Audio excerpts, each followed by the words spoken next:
नमस्कार साथियों, आपका मेहनत क्लास सीरीज में हार्दिक स्वागत है। आज हम आपके बीच लेकर आए हैं वर्ल्ड जीके के कुछ महत्वपूर्ण प्रश्न उत्तरी जो आपकी परीक्षा में मददगार हो सकती है। यानी कि आप राजस्थान पुलिस हो, पटवारी तो निकल चुकी है, वैसे अब ग्राम सेवक वैकेंसी आ रही है, उसके लिए वनपाल के लिए ये बेहतरीन होगा, रिट के लिए भी बेहतरीन होगा। यानी कि ये सवाल आपके बहुत ही महत्वपूर्ण रहेंगे। और मेहनत क्लासेज में नए हो तो चैनल को लाइक और सब्सक्राइब करना, अपने दोस्तों को भी शेयर करना। चलो साथियों, चलते हैं पहले सवाल पर। आपके स्क्रीन पर पहला सवाल, 90 पूर्व चोटी कहाँ स्थित है? प्रशांत महासागर, अंटार्कटिक महासागर, हिंद महासागर या आर्कटिक महासागर? तो बच्चों ये आपके जो है हिंद महासागर में स्थित है, क्योंकि पूर्व जो चोटी कह सकते हैं, टीला कह सकते हैं, ये हिंद महासागर में समथिंग 5500 किलोमीटर लंबा टीला है ना। पूर्व चोटी है जो 5500 किलोमीटर लंबा टीला है। बच्चों बहुत बढ़िया जवाब बच्चों आपका। कौन सी नदी में सर्वाधिक पानी है? नील में, अमेजन में, मिसिसिपी में या थेम्स में? तो अमेजन में जो है सबसे ज़्यादा जो पानी है, और अमेजन जो है एक ब्राज़ील की एक नदी है जो जल की मात्रा के आधार पर विश्व की सबसे बड़ी नदी भी कहते हैं इसको। अगला सवाल, संयुक्त राष्ट्र संघ की दो भाषाएं कौन सी है? हिंदी और चीनी, अरबी और चीनी, जापानी और चीनी, हिंदी और फ्रेंच? तो अरबी और चीनी यानी कि बी ऑप्शन आपके बीच सही है। जो संयुक्त राष्ट्र की जो भाषाएं हैं वो है अरबी, चीनी, रूसी, इंग्लिश, फ्रेंच, स्पेनिश। यानी कि ये जो भाषाएं हैं वो संयुक्त राष्ट्र संघ की भाषाएं हैं। अगला सवाल, कौन सी नहर विकसित देशों और विकासशील देशों के बीच नहर है? पेनामा नहर, सवेज नहर, केल नहर, ग्रांड नहर? तो बच्चों आपके बीच ये जो बता दूं कि जो देशों के विकासशील देशों के बीच जो नहर है वो सवेज नहर के नाम से जाना जाता है। ठीक है ना बच्चों? और बी ऑप्शन सही है आपके बीच, सवेज नहर। यानी कि सवेज नहर को विकसित देशों और विकासशील देशों के बीच की नहर कहा जाता है। अगला सवाल, बिकिनी डे किस देश में मनाया जाता है? जापान, अमेरिका, कनाडा या फ्रांस? तो जापान देश है जहाँ पर बिकिनी डे जो है बिकिनी डे मनाया जाता है। यानी कि बात करें बिकिनी डे जापान में जो है 1 मार्च को मनाया जाता है साथियों। ठीक है, 1 मार्च को मनाया जाता है। और यह जो शुरू हुआ था 1954 में, 1 मार्च 1954 में शुरू हुआ था। और ये हाइड्रोजन बम परीक्षण में पीड़ित लोगों के लिए मनाया जाता है ना। हाइड्रोजन से जो पीड़ित हुए थे उनको लेकर ये बिकिनी डे मनाया जाता है। डोलड्रेम क्षेत्र किसे कहा जाता है? ध्रुवीय क्षेत्र, उप उष्णकटिबंधीय क्षेत्र, तापीय क्षेत्र या भूमध्य रेखीय क्षेत्र? तो इसमें आपको बता दूं डी ऑप्शन सही है, भूमध्य रेखीय क्षेत्र है। और डोलड्रेम का क्षेत्र भूमध्य जो है रेखीय सागर में पाया जाता है। भूमध्य रेखा के दोनों ओर 10 डिग्री अक्षांशों तक जो है निम्न वायु दाब की एक पेटी होती है, और यहाँ पवनें जो है शांत होती है बिल्कुल, और इससे शांत पेटी या डोलड्रेम भी कहा जाता है। अगला सवाल, निम्नलिखित में से कौन सा जल डमरू मध्य दक्षिण अमेरिका के सबसे दक्षिणी छोर पर स्थित है, जो चिली और अर्जेंटीना में स्थित है? बताइए साथियों, ऑप्शन आपके बीच है। डोबेर जल डमरू मध्य, बीगल जल डमरू मध्य, हडसन जल डमरू मध्य, कारा जल डमरू मध्य, यानी कि कौन सा है बच्चों? तो आपके बी ऑप्शन इसमें सही होगा, बीगल।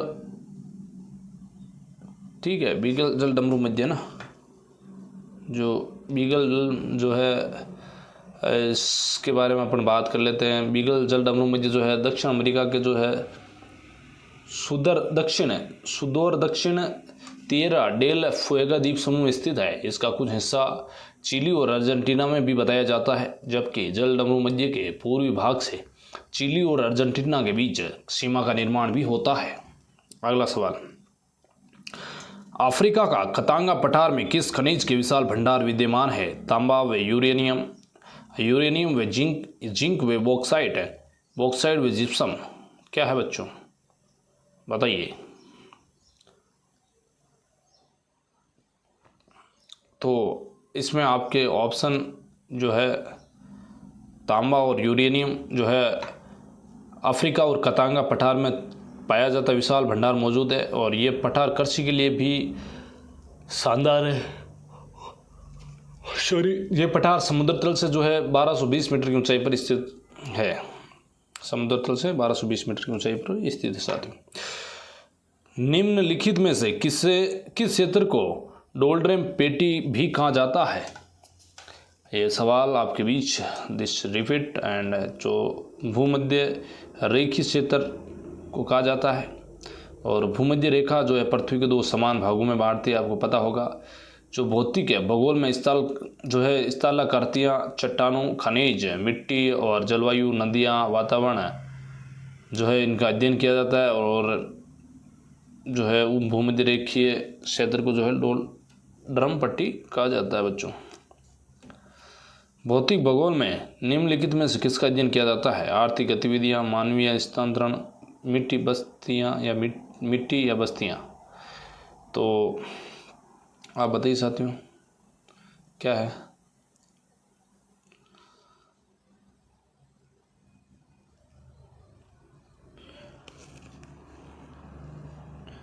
भौतिक भूगोल में बताइए साथियों।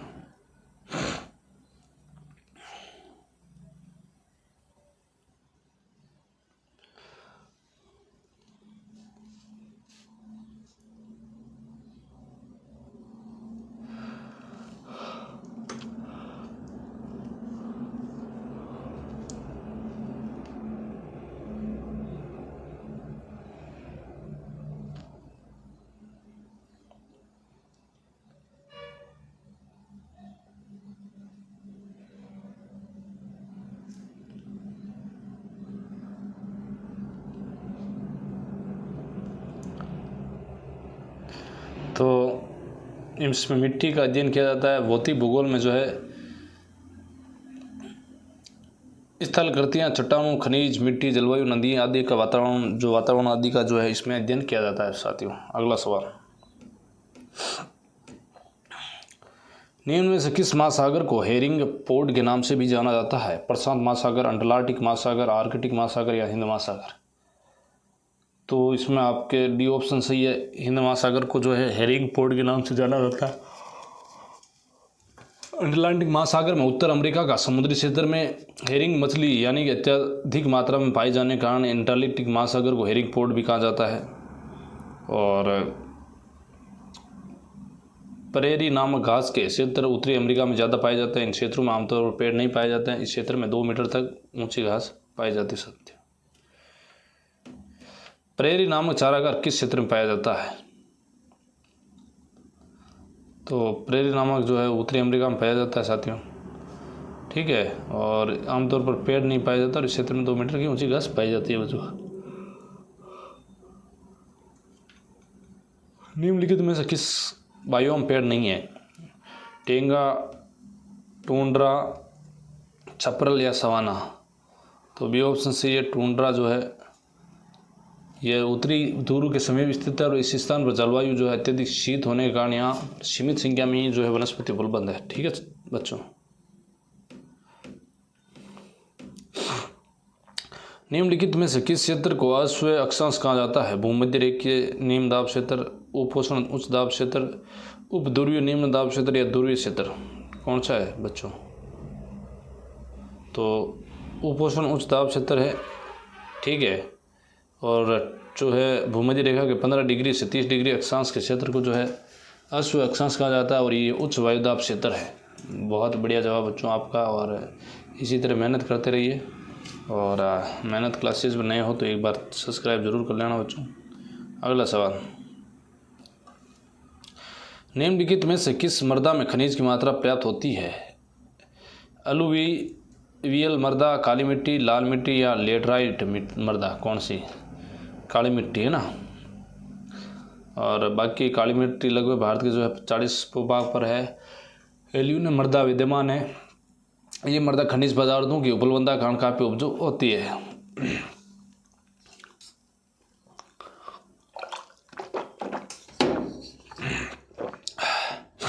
अगला सवाल, निम्नलिखित में से ब्रह्मपुत्र नदी का स्रोत कौन सा है?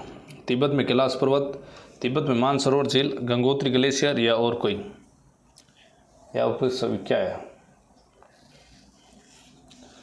तो इसमें मैं आपको बता दूं कि